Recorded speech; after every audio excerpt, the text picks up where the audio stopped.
ఓం వాగర్ధావివ సంపృక్తో వాగర్ధ ప్రతివర్తయే జగతః పితరో వందే పార్వతీ పరమేశ్వరౌ. మనకి కొత్త సంవత్సరం వచ్చింది. కొత్త సంవత్సరంలో 12 రాశులకి ఎలా ఉందో తెలుసుకుందాం. మొట్టమొదటగా మేషరాశి వారికి ఎలా ఉందో తెలుసుకుందాం. మేషరాశి వారికి అశ్విని నక్షత్రం, భరణి నక్షత్రం, కృత్తికా నక్షత్రం 1వ పాదం మేషరాశిలో ఉంటాయి. 12 రాశుల వారికి మొట్టమొదటగా మేషరాశి అంటే మేక గుర్తు ఉన్నటువంటి రాశి. దీని గురించి ప్రధానంగా తెలుసుకోవాలి అంటే నక్షత్రాల యొక్క స్వభావాలు కూడా ఒక్క ముక్కలో తెలుసుకోండి. ఈ అశ్విని నక్షత్రం కానీ, భరణి నక్షత్రం కానీ, కృత్తికా నక్షత్రం కానీ 3 కూడా చాలా అగ్రెసివ్గా ఉండే నక్షత్రాలు. చాలా కోపంతోనూ, తాపంతోనూ, ఆవేశంతోనూ ఉండేటువంటి నక్షత్రాలు. కానీ కొంత ఆలోచన కూడా ఉన్నటువంటి నక్షత్రాలే. అయితే ఈ ఆలోచనని కానీ, కోపాన్ని కానీ, లేకపోతే వాళ్ళకు ఉండేటువంటి పరిస్థితులు కానీ ఎలా ఉంటాయి అంటే అందరితో పాటు అడ్జస్ట్ అయిపోయేలాగా ఉంటాయి. వాళ్ళకి అడ్జస్ట్మెంట్ అనేటువంటిది కూడా వాళ్ళకి చాలా ముఖ్యమైనటువంటి నక్షత్రాలు ఇవి. సరే, ప్రధానంగా వాళ్ళ జీవితంలో వాళ్ళు అడ్జస్ట్ అయిపోవడంతో పాటుగా వాళ్ళు సాధించేవి ఏమైనా ఉన్నాయా, ఈ సంవత్సరమైనా మారుతోందా అని చెప్పి చూస్తే ప్రధానమైనటువంటి మార్పు గ్రహాల రీత్యా ఉన్నాయి. ముఖ్యంగా ఏంటంటే ఇప్పటిదాకా ద్వాదశంలో ఉన్నటువంటి రాహువు ఈ సంవత్సరం ఆగస్టు నెలలో వీడిపోతున్నాడు. ఆగస్టు నెలలో రాహువు యొక్క పీడ వదిలిపోతుంది. కానీ కొత్తగా శని యొక్క ప్రవేశం జరగబోతోంది. మార్చి 30వ తారీఖు మనకి ఉగాది అయితే 29 నుంచే శని యొక్క ప్రవేశం అంటే ఏలిన నాటి శని యొక్క ప్రభావం కలగబోతోంది ఈ సంవత్సరంతోనే. ఇక్కడి నుంచి 7.5 సంవత్సరాలు ఏలిన నాటి శని ప్రారంభం కాబోతోంది మేషరాశికి. ఈ సంవత్సరం అంతా కూడా ఎలా ఉంటుంది ఏలినాటి శని ప్రభావం వల్ల అనేటువంటి ఆలోచన పక్కన పెట్టండి. మొట్టమొదటగా మనకి గురుబలం కూడా దీనికి తోడవబోతోంది. అటు రాహు ప్రభావం తప్పబోతోంది, ఇటు గురు ప్రభావం కూడా మనకి మరింతగా రాబోతోంది. ఇప్పటిదాకా 2వ స్థానంలో ఉన్నటువంటి గురుడు 3వ స్థానానికి రాబోతూ ఉన్నాడు. అంటే ఉపచయ స్థానంలోకి ఎప్పుడైతే గురుడు ప్రవేశిస్తాడో, సరే గోచార రీత్యా తృతీయంలో ఉన్నటువంటి గురుడు వల్ల కూడా మనకి చాలా ఉపయోగకరంగా ఉంది. అటు ఏలినాటి శని ప్రారంభ దశలో మాత్రమే ఉంది. ఇక్కడ గురుబలం కానీ, అక్కడ రాహువు 11వ స్థానంలో ప్రవేశించడం కానీ మనకి లాభదాయకంగా ఉంది. మేషరాశి వారికి వాళ్ళకి ఆలోచనకు తగ్గట్టుగా నడవబోతోంది. ముఖ్యమైనటువంటి ప్రధానమైనటువంటి గ్రహాల యొక్క కదలిక అంటే సంవత్సరానికి ఒక్కసారి మాత్రమే కదిలే గురుడు, అలాగే 2.5 సంవత్సరాలకు ఒకసారి కదిలే శని, సంవత్సరంన్నరకి ఒకసారి కదిలేటువంటి రాహువు, ఇవన్నీ కూడా ప్రధానమైనటువంటి గ్రహగతులు. ఇక మిగిలినవన్నీ కూడా 40 రోజులకి, 30 రోజులకి, ఇలా నెలకోసారి, అలాగే రోజు కదిలేటువంటి చంద్రుడు, వీటి వల్ల నెలకోసారి మార్పులు జరుగుతూనే ఉంటాయి. ఇవన్నీ కూడా ప్రధానంగా ఎత్తుపల్లాలు. సంవత్సరం అంతా కూడా ఒకసారి బాగుంటుంది, ఒక్కోసారి ఇలాగ తేడాగా ఉంటుంది. కానీ ప్రధానంగా మనకి ఈ సంవత్సరం అంతా బాగుండడానికి గల కారణాలు గురు ప్రభావం వల్ల ఈ సంవత్సరం అంతా కూడా నూతన ఉత్సాహం అనేటువంటిది రెట్టింపు అవుతుంది.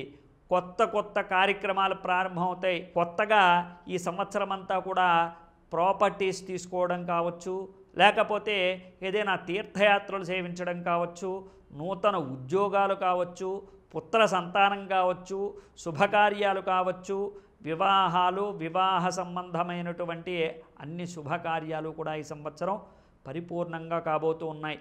ముఖ్యంగా ఉద్యోగస్తులకి ఒక మెట్టు ఎక్కబోతున్నారనే చెప్పచ్చు.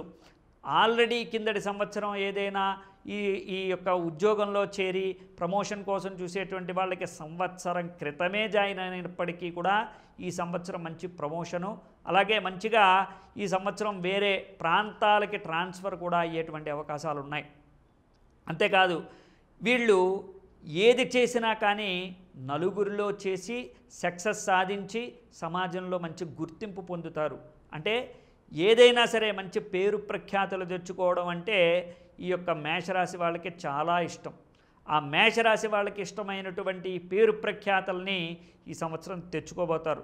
అలాగే మేషరాశి వారికి ఈ సంవత్సరం నిజంగా చెప్పాలి అంటే ఆరోగ్యం బాలేదు, అయినప్పటికీ కూడా ఎంతో కష్టపడి వాళ్ళ యొక్క పరువుని ప్రతిష్టని నిలబెట్టుకోవడం కోసం కష్టపడి పనిచేసి దాన్ని నిలబెట్టుకునేటువంటి ప్రయత్నం చేస్తూ నూతనమైనటువంటి ప్రాపర్టీస్ తీసుకుంటారు, వ్యాపారాలు ప్రారంభం చేస్తారు, మంచో చెడో తెలియకుండానే దాని మీద ఒక అడుగు పైకి వేస్తారు, అంటే ఒక మెట్టు పైకి ఎక్కుతారు. ఈ సంవత్సరం అంతా కూడా బంధుమిత్రాదులకి కాస్త దూరంగా ఉంటే మంచిది. బంధుమిత్రాదుల వల్ల మనకేం కలుగుతుంది అంటే ఇన్ఫ్లుయెన్స్ అనేటువంటిది చాలా తొందరగా కలుగుతుంది. నువ్వు ఇది చేస్తే ఏం చేస్తావురా, నువ్వు ఏం చేయగలవు, ఏమీ చేయలేవు, దీనివల్ల నీకు ఏమీ లాభం లేదని చెప్పేసి వాళ్ళు చెప్తూ ఉంటారు.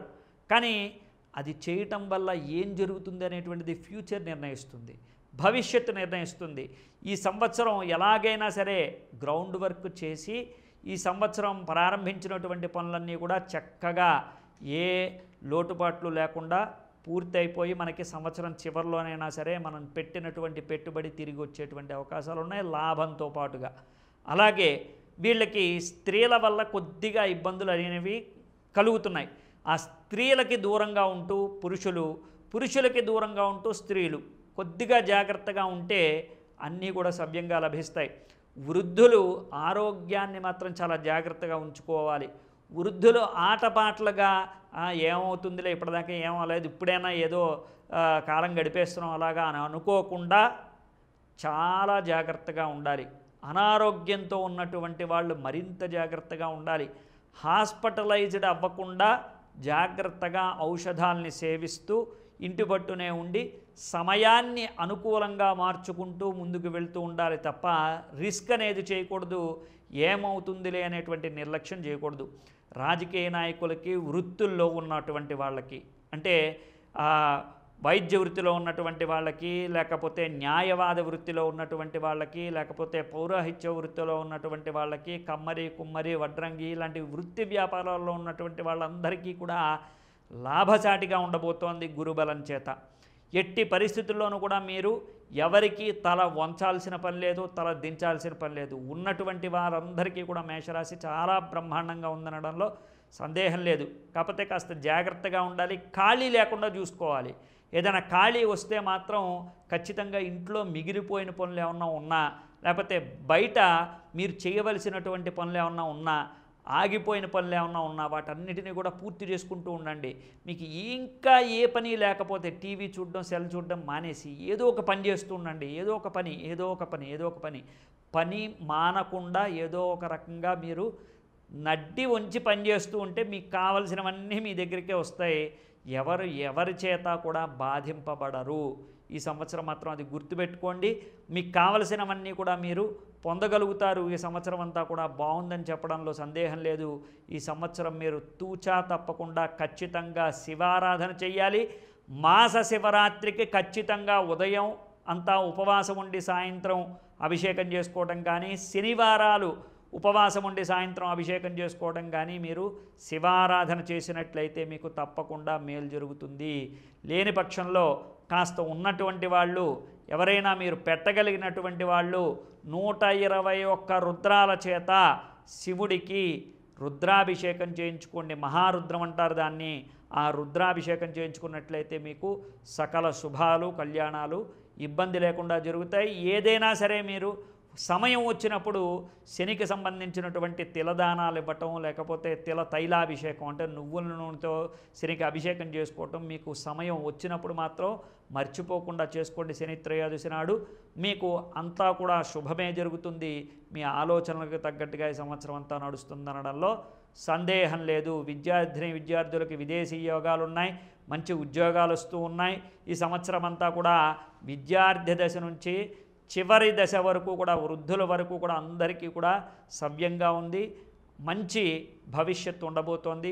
ఈ సంవత్సరం మీరు ఏ విధమైనటువంటి ఇబ్బందులు లేకుండా ముందుకు వెళ్తారు. మాట జాగ్రత్త, అలాగే మీ దగ్గర ఉన్నటువంటి సొమ్ములు జాగ్రత్త. డబ్బులు ఎక్కువ ఖర్చు పెట్టకండి. మీ మనసులో ఉండేటువంటి భావాలు మనసులోనే పెట్టుకుని మీరు చేయాల్సినటువంటి పనిని చేతల్లో చూపించండి. మీకున్నటువంటి ఫలితాలన్నిటినీ కూడా మీరు సవ్యంగా పొందగలుగుతారు. మీరు ఏ విధమైనటువంటి డీవియేషన్ అవ్వక్కర్లేదు, భయపడక్కర్లేదు. అంతా కూడా మీకు అనుకూలంగా జరుగుతుంది. శుభం.